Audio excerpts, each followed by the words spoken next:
socialism, with major resources rationally distributed and power delegated to a small governing board, elected by the votes of all able to pass certain educational and psychological tests. Family organization was not overstressed, though ties among persons of common descent were recognized, and the young were generally reared by their parents. Resemblances to human attitudes and institutions were, of course, most marked in those fields where on the one hand highly abstract elements were concerned, or where on the other hand there was a dominance of the basic, unspecialized urges common to all organic life.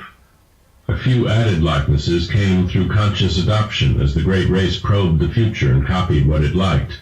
Industry, highly mechanized, demanded but little time from each citizen, and the abundant leisure was filled with intellectual and aesthetic activities of various sorts.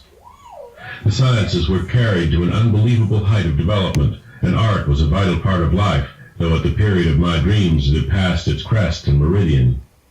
Technology was enormously stimulated through the constant struggle to survive and to keep in existence the physical fabric of great cities imposed by the prodigious geologic upheavals of those primal days.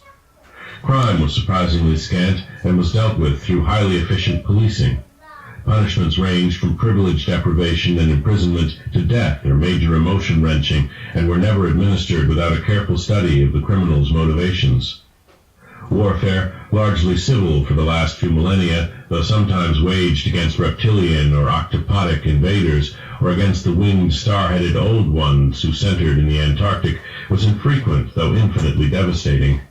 An enormous army using camera-like weapons which produced tremendous electrical effects was kept on hand for purposes seldom mentioned, but obviously connected with the ceaseless fear of the dark, windowless elder ruins and of the great sealed